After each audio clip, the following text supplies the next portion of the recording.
네, 오늘 우리에게 주신 이제 말씀을 보는 시간인데 오늘 우리에게 주신 말씀은요.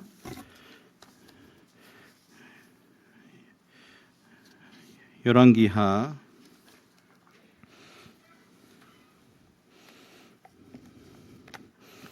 5장 15절부터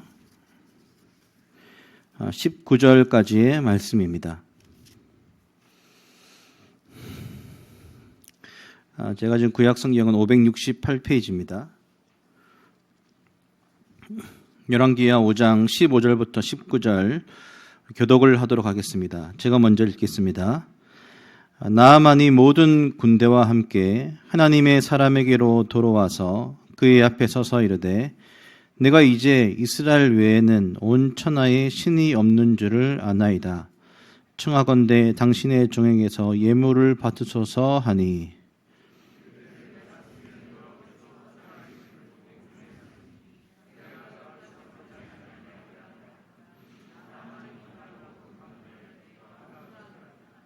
나아만이 이르되 그러면 청하건대 노새 2마리의 흙을 당신의 종에게 주소서. 이제부터는 종이 번제물과 다른 희생제사를 여호와 외에 다른 신에게는 드리지 아니하고 다만 여호와께 드리겠나이다.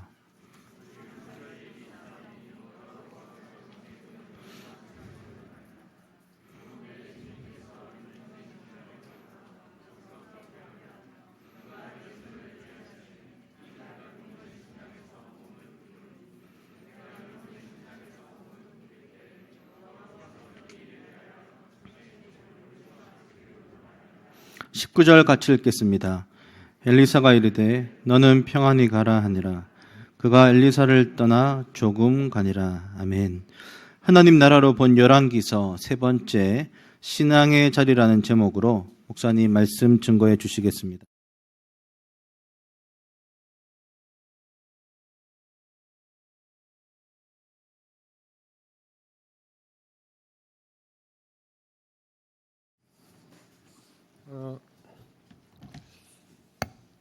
다시 한번 오늘 입교 학습 세례 받은 우리 지체들 축하하고 축복합니다. 특별히 교회에서 우리가 함께 증인이 되었는데요. 이들이 신앙생활을 잘할 수 있도록 또 우리가 옆에서 함께 또 위로하고 격려하고 또 우리가 학습 입교 세례를 받았던 때를 기억하면서 우리도 우리의 신앙들을 한번 돌아볼 수 있는 시간이 되었으면 좋겠다라는 생각이 듭니다. 오늘 저와 여러분이 함께 볼 하나님의 말씀의 제목이 신앙의 자리인데 우리의 신앙의 자리가 과연 어디인가를 우리가 한번 생각해 보면 좋겠습니다. 제가 기도하고 말씀 전하겠습니다. 하나님 감사합니다. 오늘도 우리 사랑하는 지체들이 모였습니다. 12월 한 달은 대림절로 드리는 전통 예배로 우리가 예수 그리스도의 오심과 또 우리 가운데 임한 그 하나님의 나라를 묵상하려고 합니다. 오늘 특별히 열왕기하 말씀을 통해서 우리의 신앙의 자리를 우리가 생각하기를 원합니다. 하나님, 성경을 쓰신 성령께서 오늘 우리에게 말씀을 풀어 주셔야지만이 우리가 알고 깨닫고 적용할 수 있습니다. 전하는 자나 듣는 자나 겸손하게 하시고 성령 하나님께서 예배 가운데 임재하여 주셔서 한 사람 한 사람에게 임하여 주옵소서. 예수님 이름으로 기도합니다. 아멘. 우리가 3주 전에 열왕기하 말씀을 보았습니다. 오늘 본문은 한계 상황에 직면해 있던 한 사람의 이야기를 우리에게 들려주고 있습니다. 그 사람 이름이 시리아의 대장군 나아만입니다. 성경은 그를 뭐라고 표현하는데 1절에 보니까 왕이 아끼는 큰 인물이었다. 그리고 그 사람은 존경받는 사람이었다. 강한 용사다 이렇게 소개하고 있습니다. 여러분들 이 사람이 시리아 사람들에게는 영웅적인 인물이었지만 이스라엘 사람들에게는 결코 긍정하고 싶지 않은 인물이었을 것입니다. 왜냐하면 두 나라는 적대 관계에 있었기 때문입니다. 그런데 그 영웅적 인물이 나병에 걸렸습니다. 일종의 한계 상황에 직면한 것입니다. 할 수 있는 치료는 다 받아보았습니다. 그러나 차도는 없었습니다. 어느 날 이스라엘에서 잡혀와 나아만의 아내의 시중을 들던 소녀가 말했습니다. 3절 함께 읽어볼까요? 예배 시간 우리 함께 소리를 내서 읽는 것은 되게 중요합니다. 유아실에 계신 분들도 한번 같이 읽으십시다. 3절 시작.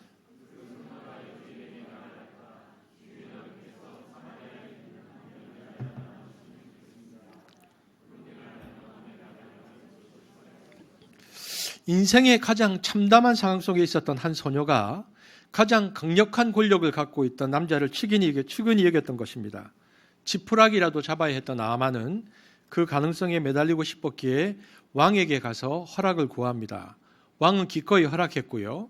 이스라엘 왕에게 보내는 편지까지 한 통 써주었습니다. 나아만은 은 10달란트, 금 6,000개, 옷 10벌을 가지고 사마리아로 갔습니다. 치료에 대한 보답으로 준비한 것이죠.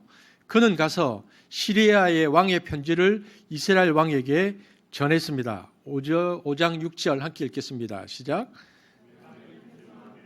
나의 신하 나아만을 귀하에게 보냅니다.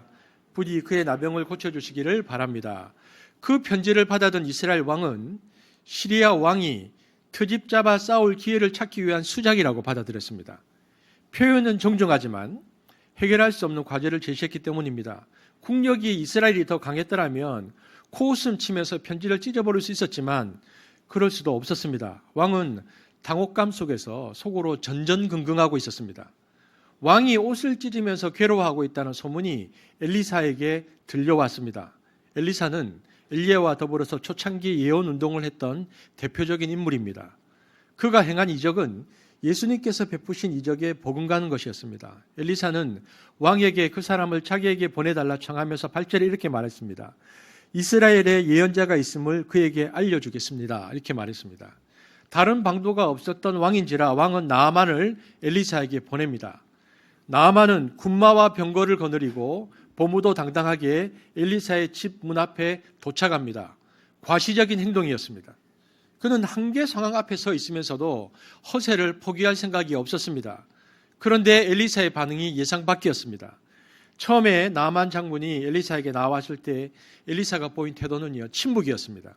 만나주지도 않고 나타나지도 않고 종을 보내서 뭐라고 말하느냐. 요단강가에 가서 몸을 7번 씻으십시오라고 말한 다음에 내다보지도 않았습니다. 나아만 장군이 그 먼 곳에서 왕의 친서를 가지고 이스라엘에 왔을 때는 선지자들을 통해서 하나님께서 역사하심을 간절히 바라는 마음도 있었고요. 동시에 자기가 가면 왕도 선지자도 환대해 줄 거라고 생각했습니다. 그것은 나아만 장군이 엘리사 집에 왔을 때 엘리사가 자신에게 보인 태도를 볼 때 분노하고 고향으로 돌아가자라고 말한 것을 보면 알 수 있습니다. 그 장면을 보면 나아만 장군의 자아가 지금 엘리사 앞에 나타났을 때는 아직 장군이라는 것을 알 수 있습니다. 그리고 아직까지 그의 자아는 위대한 아람 장군입니다. 즉 자기 자아가 한 번도 비워지거나 상대화되거나 부정이 일어나지 않는 상태의 나아만을 보여줍니다. 그런 내면과 상태였기 때문에 자신이 먼 곳에서 왕의 친서를 가지고 직접 찾아왔으면 당연히 선지자가 나와서 환대하고 상처에 손을 놓고 기도 행위를 해줄 것을 기대했는데 말씀만은 던지고는 내다보지도 않는 것에 화가 나서 돌아가려고 했습니다. 나아만은 모욕감을 느꼈습니다. 화가 나서 그의 부하들에게 돌아가자면서 이렇게 말합니다. 11절입니다. 나아만이 했던 말입니다. 화가 나서 시작.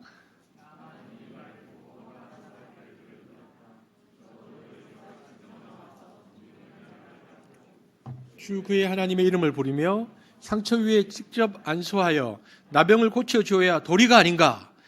그는 엘리사가 의정규칙을 따르지 않았다고 화를 내고 있습니다. 이게 도리가 아닌가라는 말이 참 묘합니다. 그는 스스로 대접받을 자격이 있다고 생각하고 있었다는 것입니다. 그런데 기껏 사환을 보내서 요단강에서 목욕을 하라고 하니까 화가 굉장히 났습니다. 12절에 그래서 이렇게 말합니다. 제가 읽겠습니다. 목욕을 해서 될 일이라면 시리아에도 좋은 강이 있지 않은가? 아마나 강이나 바르발 강이 요단 강에 견저 부족한 게 뭐란 말인가? 그가 씩씩거리는 소리가 들리는 듯합니다.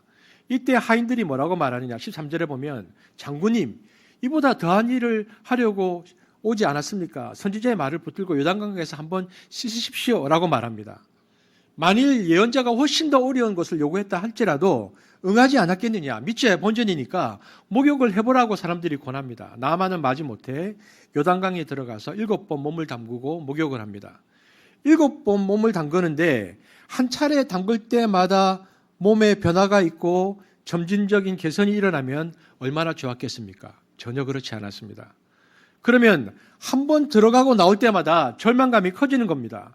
한 번 들어가도 2번, 3번, 4번, 5번 들어가도 아무 변화가 없으면 6번째쯤 들어갈 때쯤 되면 이제는 변화가 없다는 것에 대한 실망과 좌절이 더 크게 자리 잡았을 것입니다. 그래서 그때 한 번 더 들어가려고 할 때에는 처음보다 훨씬 더 마음을 다잡아야 하고요.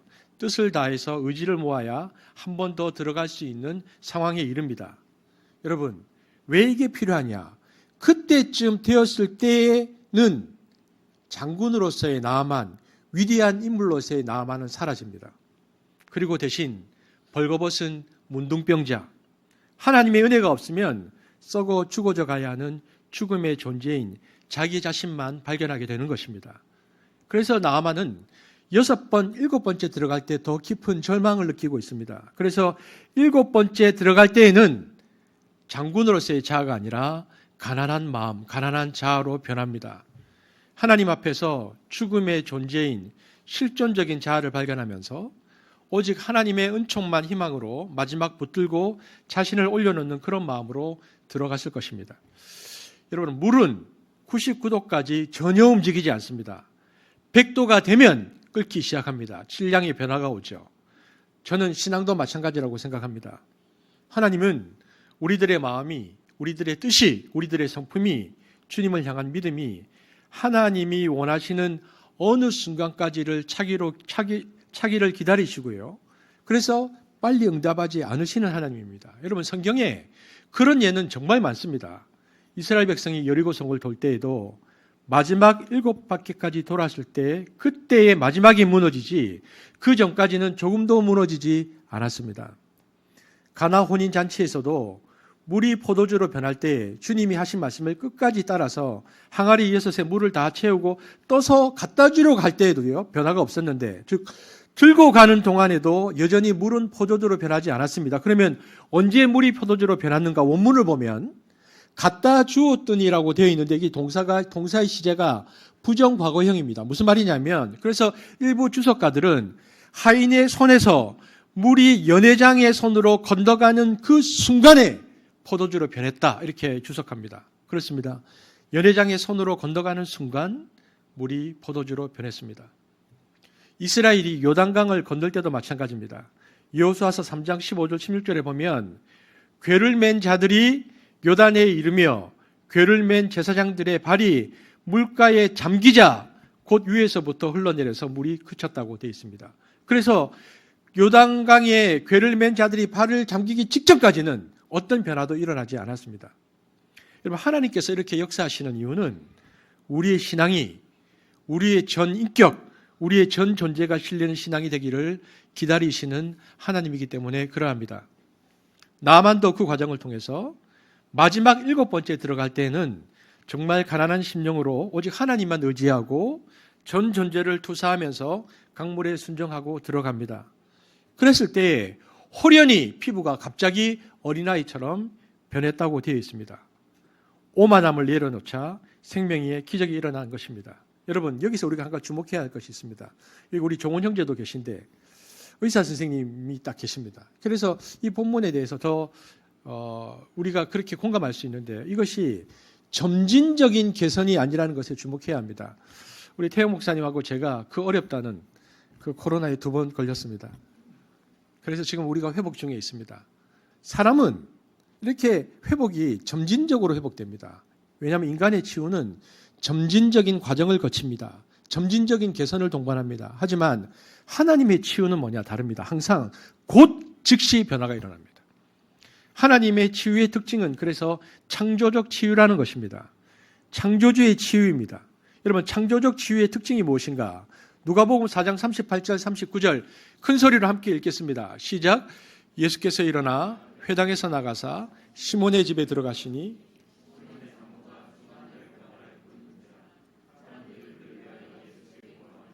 예수께서 가까이 서서 열병을 꾸짖으신데 병이 떠나고 여자가 곧 일어나 그들에게 수종드니라.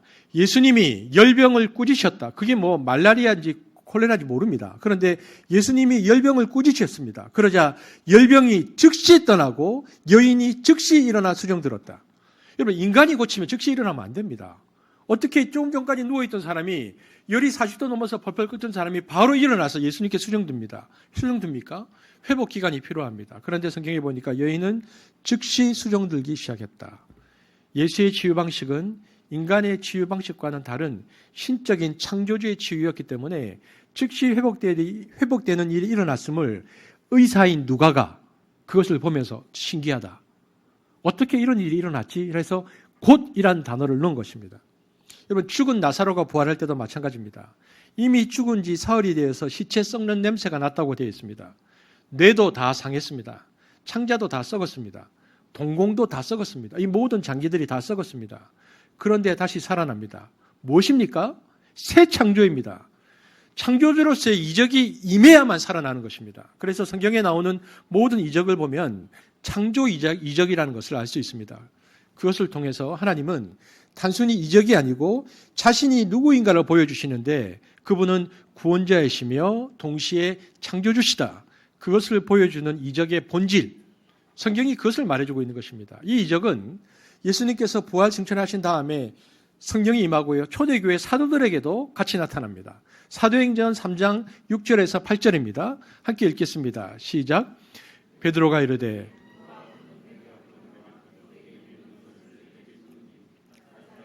그리스도의 이름으로 일어나 걸으라 하고 오른손을 잡아 일으키니 발과 발목이 곧 힘을 얻고 뛰어서서 걸으며 그들과 함께 성전으로 들어가면서 걷기도 하고 뛰기도 하고 하나님을 찬송하니. 여러분, 다리 다치 보신 분 있잖아요. 자동차에 부딪혀서 깁스하고 한 2개월쯤 뒤에 풀면요, 그 기간 동안 근육을 쓰지 않아서 힘줄인데 다 힘이 풀려서 몇 개월 쩔뚝거립니다.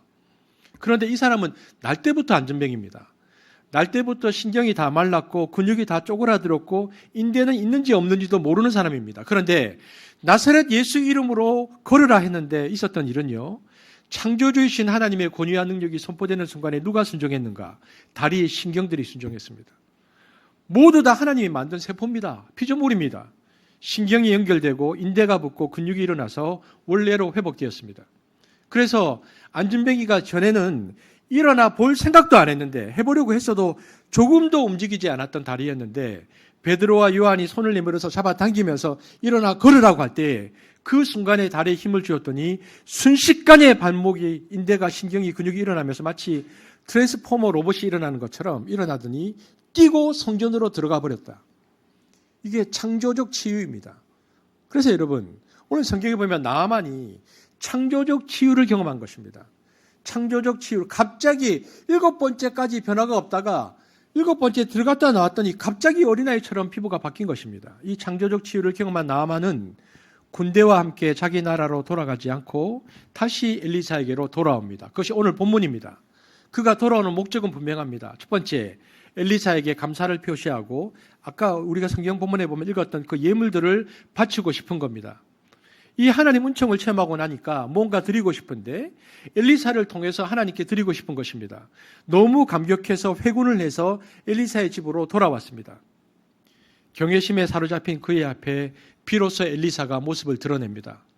나아만은 더 이상 의전규칙이나 도리를 따지지 않았습니다. 그는 마음 깊은 곳에서 우러나오는 말을 엘리사에게 합니다. 신앙 고백이죠. 오늘 저와 여러분 읽었던 성경을 세 번역으로 읽겠습니다. 15절 시작. 이제야 나는 온 세계에서 이스라엘 밖에는 하나님이 계시지 않는다는 것을 알게 되었습니다. 나아만은 더 이상 군대와 병거를 이끌고 위풍당당하게 세력을 과시하고 특별 대우를 당연하게 생각하고 도리를 따지며 화를 내던 그 사람이 아닙니다. 그는 절대의 세계를 경험했기 때문에 그는 자기의 자금을 자각하게 됩니다.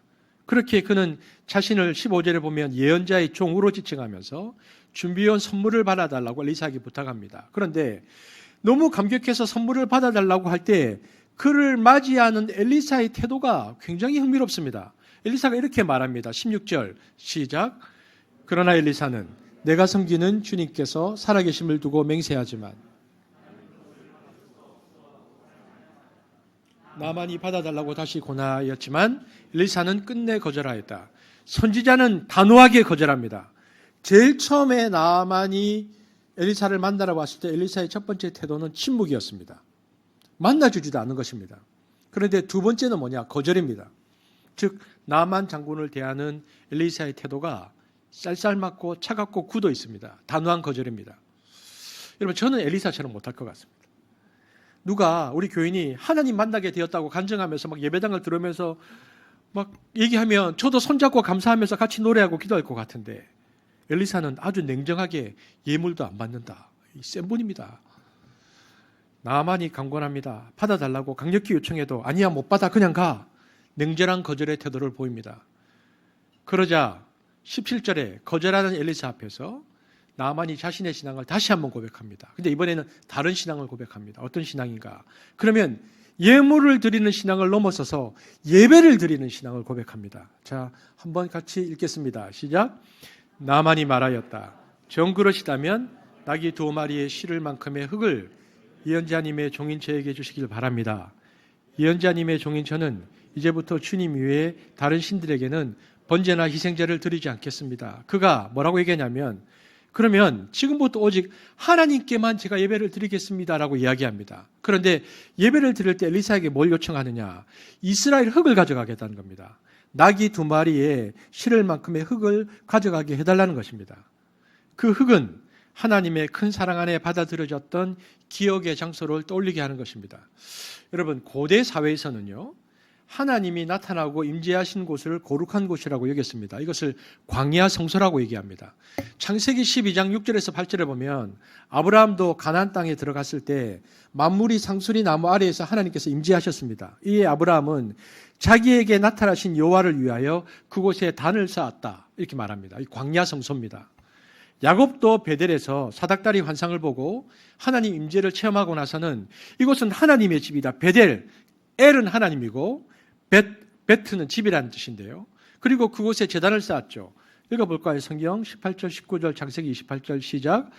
야곱이 아침에 일찍 일어나 베개로 삼았던 돌을 가져다가 기둥을 세우고 그 위에 기름을 붓고 그곳 이름을 베델이라 하였더니 이 성의 옛 이름은 루스더라. 그리고 그 야곱이 나중 야복강 건널 때에 하나님이 나타나셔서 얼굴을 보이지만 죽지 않는 은혜를 입습니다. 그래서 그곳 이름을 브니엘이라고 짓습니다. 이스라엘 백성이 요단강을 건널 때도요, 건넌 그 장소에다가 여호수아 4장에 보면 제단을 쌓았습니다. 이것을 광야 기념 성소라고 부릅니다. 여러분, 그럼 이런 광야 기념 성소는 어떤 역할을 했는가? 하나님의 임재를 체험한 장소에서 그 하나님께서 어떤 하나님인가를 기억하고 그것을 더 각인시키기 위해서 그 지역 이름을 바꿔버리거든요. 그래서 브니엘이라는 이름도 그렇게 나오는데, 그래서 후대 이스라엘이 다 그 지역을 지날 때마다 아이들이 아버지께 묻습니다. 아빠, 여기 이름이 왜 브니엘이에요? 그러면 그 이야기를 해주는 겁니다. 그렇게 해서 이스라엘의 신앙을 전승시켜주는 광야 성소가 항상 있었습니다. 여러분, 한국도 똑같습니다. 부처님 꿈꾸고 나면 그 자리에 절을 세웠습니다. 이것이 소위 인간이 가지고 있는 종교성의 특징 중 하나인 기념성소라는 겁니다. 이방인들도 마찬가지였습니다. 나만은 가나안 땅에 와서 하나님 만나는 체험을 했습니다. 그래서 내가 돌아가서 예배를 드릴 때 이 이스라엘 흙을 가지고 가서 제단을 쌓고 하나님만을 향한 예배를 드리겠다. 그렇게 마음의 자세를 가졌습니다. 이 얘기를 들어보면요, 매우 진지하고 진정한 자세입니다. 예배의 진정성이 엿보입니다. 여러분, 그런데 여기서 우리가 한 가지 생각해 보고 싶은 것이 있습니다. 나만이 그 흙을 가지고 예배하겠다 그랬잖아요. 그러면 하나님은 특정한 장소, 특정한 지역을 신성한 곳으로 여기시고 그곳에 국한되어서 임재하시는 하나님이신가? 여러분, 구약시대는 그랬습니다. 구약시대에는 특별히 예루살렘 성전이 하나님의 거룩한 장소이고 그곳에 하나님께서 임재하시고 그곳에 하나님의 보좌를 두셨다라고 말씀하셨습니다. 그런데 예수님은 그렇게 말씀하지 않으셨습니다. 신약으로 오면 사마리아 여인이 요한복음 4장에서 묻습니다. 우리 조상들은 그림신산에서 예배를 드리라고, 그리고 북이스라엘 유대인들은 예루살렘에서 예배를 드리라고 하는데 무엇이 맞습니까? 이렇게 묻습니다. 메시아이신 예수님을 만나고 드린 첫 번째 질문이 예배에 대한 질문이었거든요. 주님이 뭐라고 말씀하시는가? 시간과 공간의 거룩성에서는 이제 자유롭게 되었다. 이제 때가 되었다. 아무 곳에서도 예배 드릴 수 있다. 유월절을 포함한 특별한 절기에만 예배를 드리는 것이 아니라 모든 날이 예배 드리는 거룩한 날이다. 365일이 거룩하다. 예배일이다. 그리고 그 예배의 조건은 특별한 장소가 아니다. 그럼 뭐냐? 장소가 아니고 그 대신 요한복음 4장 24절 뭐라고 말합니까? 이제는 장소가 아니고 이것이다. 시작. 하나님은 영이시니 예배하는 자가 영과 진리로 예배할지니라. 예배는 이제 시공간성에서 자유롭게 되었고, 여기서 신령과 진정, 이제 이 앞에 정관사 더가 붙어 있습니다. The Spirit이라고 되어 있는데 성령을 가리킵니다.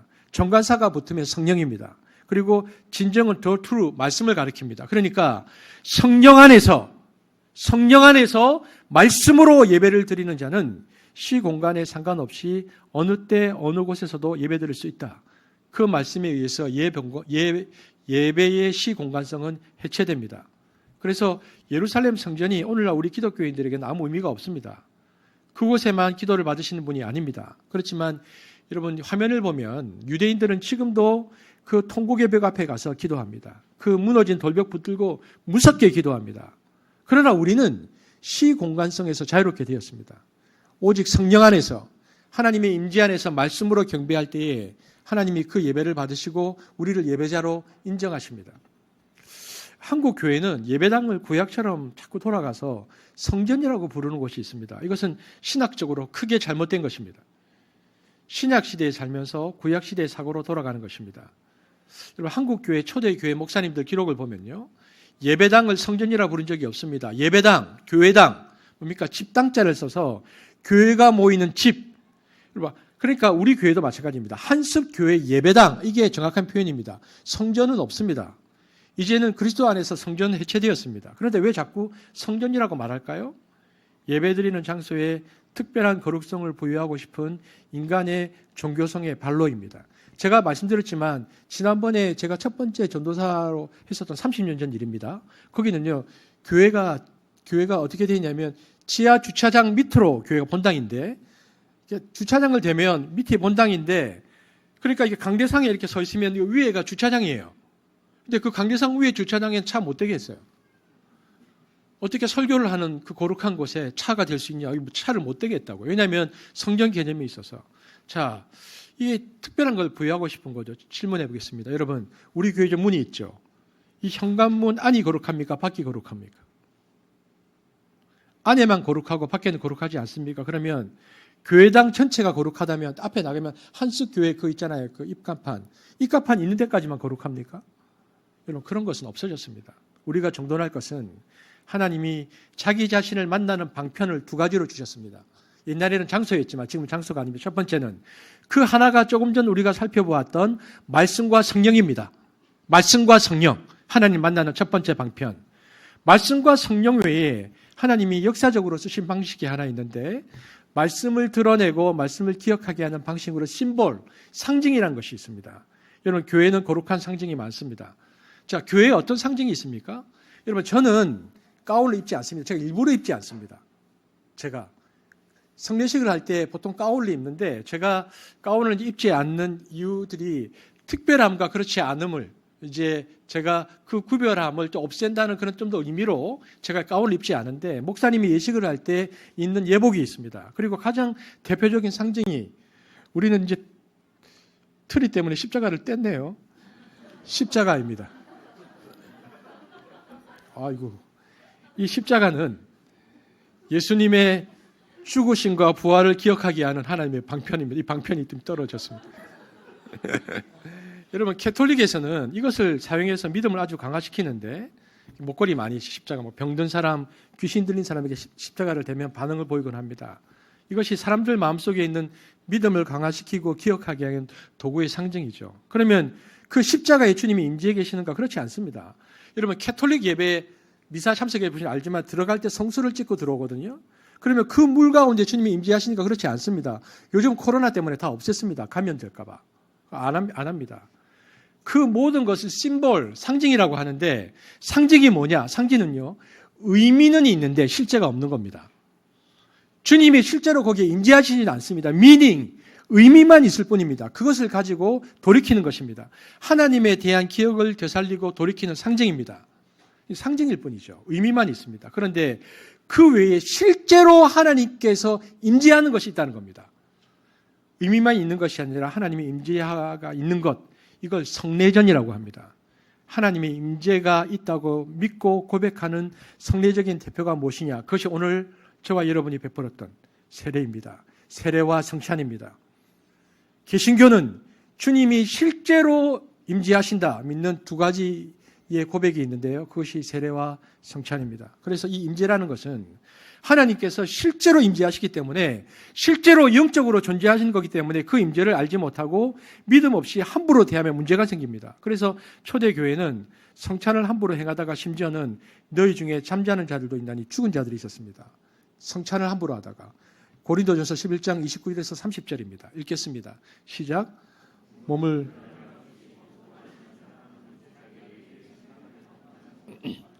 이 때문에 여러분 가운데는 몸이 약한 사람과 병든 사람이 많고 죽은 사람도 적지 않습니다. 그래서 우리가 세례 성찬식을 미리 말씀드리는 게 일주일 동안은 적어도 우리의 몸과 마음을 정결하게 하자는 것입니다. 그래서 비록 세례를 받은 사람들이라도 우리를 더 왜냐하면 실제 하나님의 임재가 있다고 믿기 때문이죠. 그와 비슷한 사건이 구약에서는 법궤입니다. 법궤는 하나님의 임재가 있는 성례전적인 도구이기 때문에 그것을 옮길 때에 함부로 손대다가 그 자리에서 즉사한 사람이 있습니다.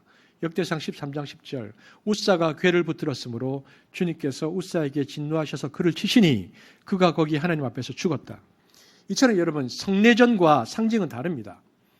심볼은 의미만 있고 실제가 없고요. 성례전은 의미와 실제가 동시에 있다고 믿는 것입니다. 기독교의 유일한 성례전은 세례와 성찬입니다. 그래서 칼빈이 말하기를 거룩하신 하나님 말씀이 씌어진 말씀이 성경이고 즉 성경을 읽고 성경을 해석할 때 성령이 임재하신다. 그리고 성찬은 보이는 말씀이다.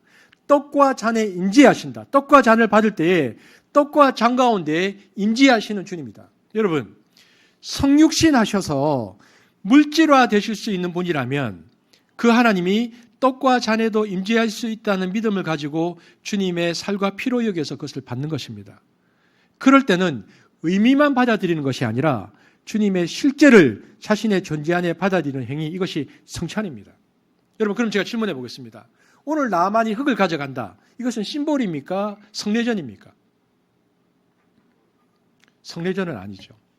하나님이 거룩한 흙이 있어서 그 흙을 쫓아다니는 분이 아니기 때문에 그곳에 가서 제단을 쌓았다 하더라도 그 흙을 가져갔다고 해서 하나님이 임재하시는 것은 아니고 이것은 무엇인가? 해석을 할 때 심볼, 상징으로 해석해야 됩니다. 상징적인 의미가 있는 거죠. 어찌되었든 그 거룩한 상징을 취하면서 요단강에서 만난 그 하나님을 기억하고 예배드리겠다는 결단을 내렸다는 이 점에서는 나만의 신앙은 진정으로 하나님을 알고 인격적으로 경배하려던 동기가 일어난 신앙입니다. 여러분에게 이런 상징적 장소가 있습니까? 오늘 나만이 예배를 드리겠다고 결단하고 있잖아요. 이 진정한 경배는 그런데 놀라운 것은요. 이 경배는요. 영혼이 하나님을 인식할 때만 할 수 있습니다. 영혼은 죄로 인해 죽었기 때문에 성령께서 그 죄를 씻으시고 거듭나게 하셔서 거룩하게 씻어야만 하나님을 인식하는 능력이 회복됩니다. 그것이 바로 거듭났다는 의미입니다. 물과 성령으로 거듭나지 아니하면 하나님을 알 수 없습니다. 에베소서 2장 1절에 이렇게 되어 있습니다. 그는 허물과 죄로 죽었던 너희를 살리셨도다. 바울은 불신자들이 죽었다고 얘기합니다. 육체가 죽었다는 말이 아니고요. 영이 죽었다. 불신자들은. 죽었다는 게 뭡니까? 인격적 반응이 없다는 겁니다. 여러분, 영이 죽었다는 게 뭡니까? 영이 하나님께 반응을 못하는 겁니다. 하나님이 살아계신지도 모르고 존재하는가도 모르고 하도 반응을 안 해봐서 하나님과의 교신이 끊어져서 영이 하나님 없이 살아서 반응이 없습니다. 왜? 끊어졌으니까. 죄 때문에. 죄와 사망으로 영이 먼저 죽었습니다. 그래서 하나님의 존재도 모르고 하나님과의 교류도 못합니다. 이렇듯 하나님께 아무 반응이 없는 상태, 이게 죽은 겁니다. 이게 하나님을 믿지 않는 자들의 상태입니다. 그러면 성령께서 죽은 영을 다시 살리시려면 어떻게 해야 합니까? 죄를 씻어내야 됩니다. 죄를 다시 씻어내야 다시 사는데 그 영이, 그래서 물과 성령이라는 메타포가 거기서 나옵니다. 죄를 씻는 것, 죄를 소멸하는 것.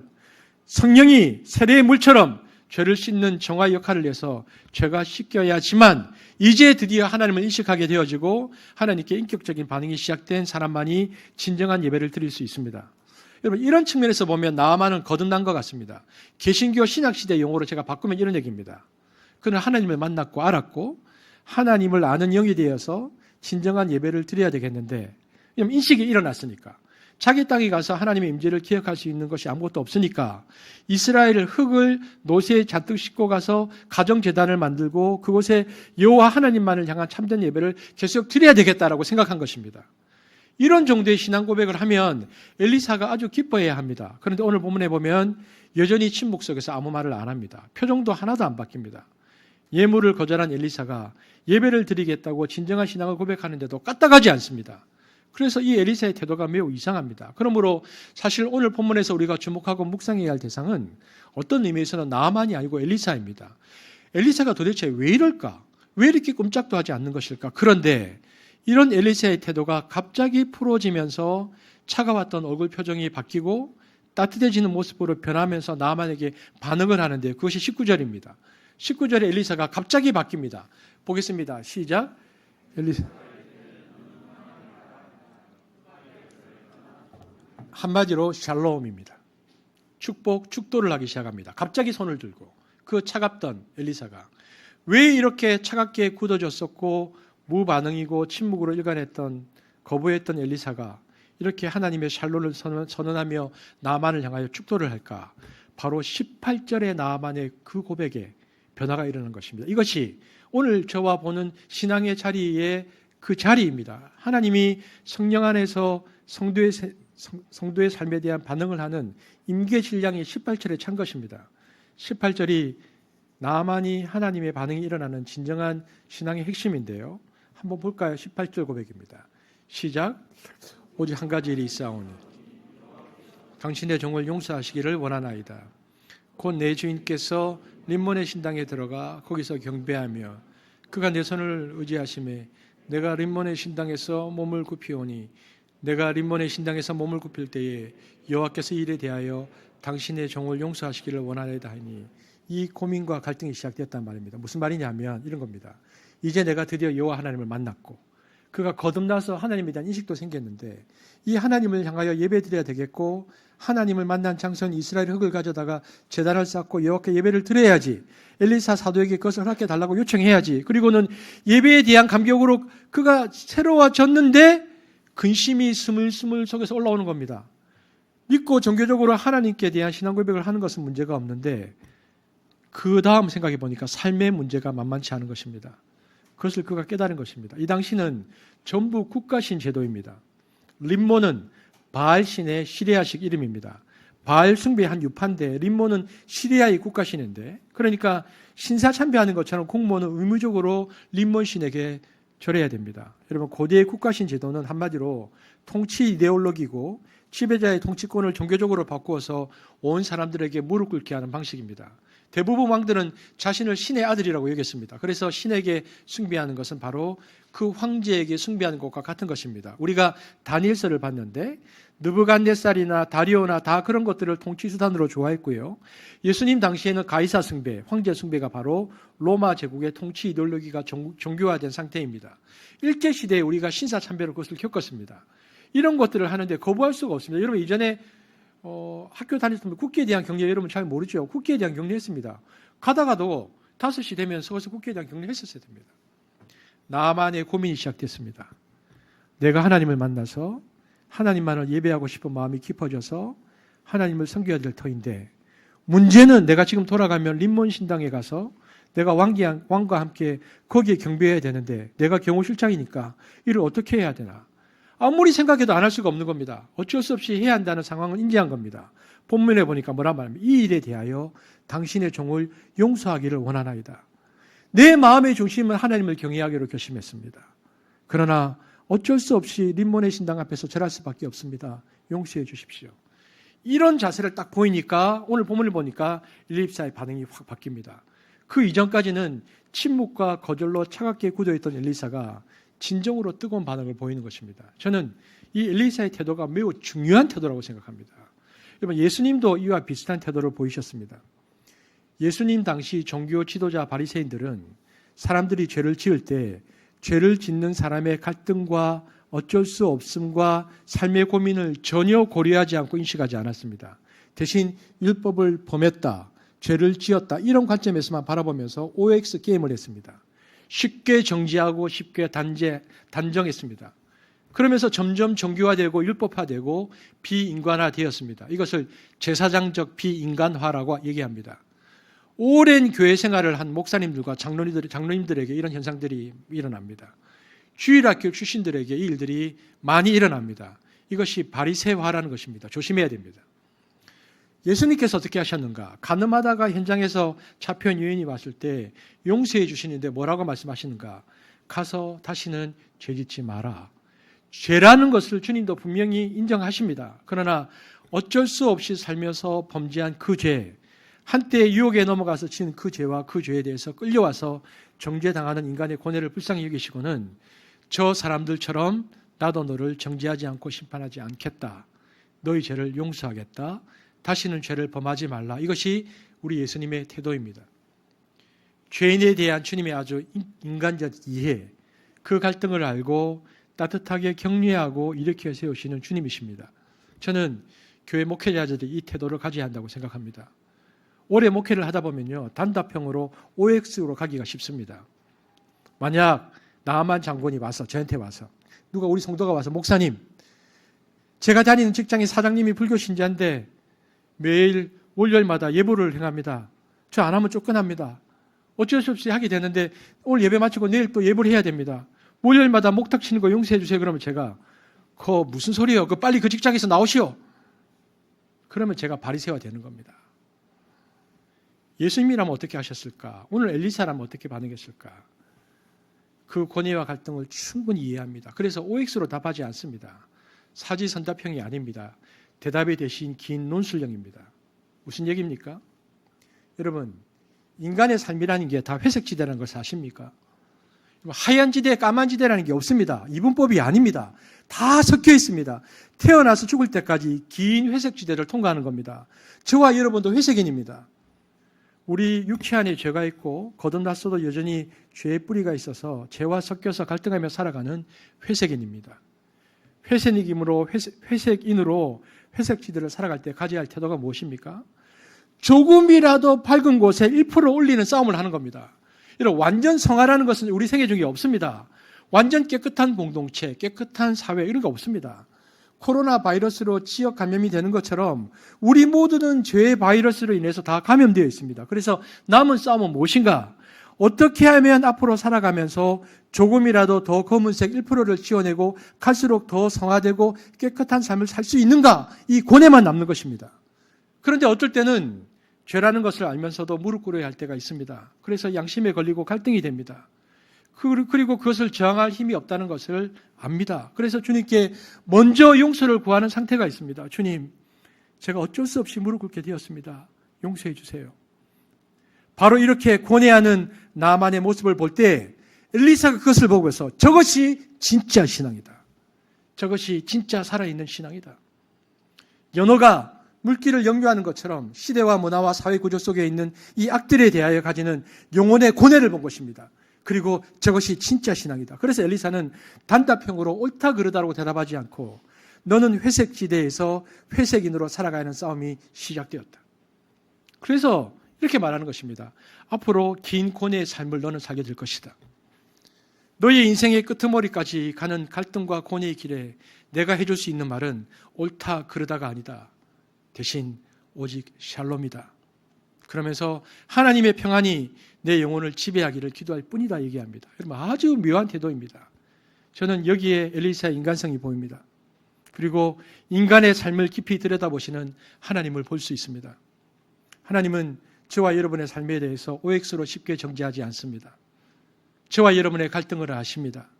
알면서 범하는 죄의 무게도 아십니다. 그리고 그 죄를 용서받기를 습관적으로 또 다시 내일 범할 것이지만 오늘 또 괴로워하고 고백하는 저와 여러분을 아십니다. 그리고 정죄하지 않습니다. 그 다음부터는 성령의 은혜 가운데서 어떻게 하면 샬롬을 향하여 조금씩 나아가느냐 긴 시간이 있는 것입니다. 이것이 평화로 가는 것입니다. 가는 길입니다. 여러분 갈등이 없는 것이 평화의 길이 아닙니다. 고뇌가 없는 것이 평화의 길이 아닙니다. 갈등과 고뇌의 한복판을 뚫고 가는 삶, 하나님과 함께 하는 삶, 거기에 평화가 있는 것입니다. 나만은 하나님의 은혜로 치유를 경험했지만 그가 살아야 했던 곳은 시리아였고 대장군으로서의 자기 역할을 감당해야 했습니다. 모든 것을 버리고 엘리사의 제자가 되지 않았다고 하여 그를 비난할 수가 없습니다. 물론 세상에는 하나님의 부름에 응답하여 모든 것을 버려두고 소명을 따라 사는 사람도 있습니다. 그러나 모두가 그럴 수는 없습니다. 모두가 수도자가 교육자가 될 수 없는 노릇입니다. 각자의 믿음의 분량대로 살면 됩니다. 은혜를 체험했다고 해서 모든 사람이 생업을 그만두고 목회자가 되면 큰일입니다. 차라리 그것보다는 자기 삶의 자리를 소명의 자리로 알아서 무슨 일을 하든 하나님 앞에서 행하듯 조심스럽고 정성스럽게 하면 됩니다. 그래서 종교개혁자들은 직업을 소명이라고 말했습니다. 여러분, 세상에는 정말 많고 많은 직업이 있습니다. 이곳에서 수많은 직업을 가진 분들이 예배 드리고 있습니다. 사도 바울이 말했던 것처럼 가급적이면 밥벌이에 무능하지 않는 사람이 되려고 노력해야 합니다. 그도 역시 장막 만든 일에 복음 전파자의 소명 또한 감당하기 위해서 최선을 다했습니다. 어떤 이들은 입에 풀칠하기 위해서 적성에도 맞지 않는 일을 하느라고 정말 힘이 듭니다. 일도 힘들고 관계의 어려움 때문에 때려치우고 싶고 그런 일들이 얼마나 많습니까? 아까운 세월만 묵색인 것 같아서 조급증이 날 때도 있습니다. 이때 자기 건강을 현저히 해야 하는 일이라든지 영혼을 피폐하게 만드는 일이라든지 생명을 파괴하는 일이라면 가급적이면 빨리 떠나는 게 좋습니다. 그러나 떠날 때 떠나더라도 자기 자리를 소명의 자리로 여길 수 있으면 좋습니다. 그렇게 생각을 바꾸면 의외로 할 일이 보입니다. 나아만은 대장군으로서의 자기 일을 포기할 수는 없었지만 이미 야훼 하나님만을 믿게 된 사람으로서 느끼는 괴로움을 엘리사에게 털어놓습니다. 시리아 왕의 신하였기 때문에 그는 왕을 버리고 왕을 모시고 림몬 신전에 들어가 허리를 굽힐 때 주님께서 그를 벌하시지 않기를 바란다고 구했습니다. 엘리사는 그런 현실을 수긍합니다. 그래서 안심하고 가라 이렇게 말해줍니다. 이번 신앙을 빌미로 사람을 벼랑으로 내모는 사람들이 있습니다. 그래서는 안 됩니다. 신앙은 결단임이 분명합니다. 오늘 학습세례 교를 받은 것처럼 그러나 결단의 때가 무르익으면 결단해야 됩니다. 그러나 때가 이르지 않았다면 느긋하게 그에게 기회를 주어야 합니다. 저는 저의 목회를 그렇게 생각합니다. 나아만이 하나님 앞에서 거듭났습니다. 이제 그 이유 가서 사는 사람은 이전처럼 좋게 무의식적으로 그렇게 살 수 없습니다. 여러분, 나아만이 어떤 길을 갔을 것 같습니까?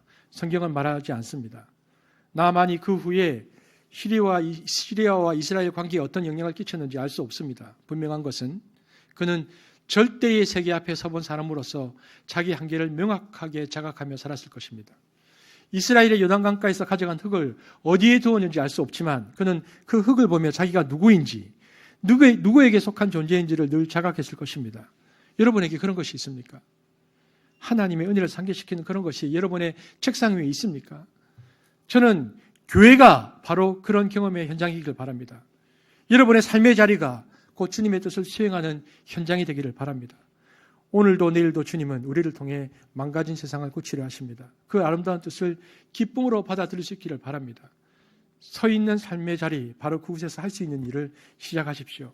가장 가까이 있는 이들의 주변을 따뜻한 사랑으로 채우십시오. 그리고 그 사랑이 물결처럼 번져가기를 소망하십시오. 한 주간 동안 우리의 삶이 그런 사랑의 울림이 되기를 기원해야 합니다. 우리가 세상살이를 할 때 쉬운 길이 없습니다. 끊임없이 갈등하며 선택해야 합니다. 어떤 선택을 하든, 때로는 후퇴하든, 때로는 나아가든 우리 안에 있는 신앙이 살아계신 하나님 앞에 양심을 가지고 선택한 그 모든 것에 주님은 함부로 정죄하지 않으십니다. 함부로 비난하지 않으십니다. 다만 불쌍히 여기십니다. 샬롬. 주님이 그 길에 함께 하신다고 위로하십니다. 주님과 함께 한다면 그 길은 평화의 길이 될 것입니다.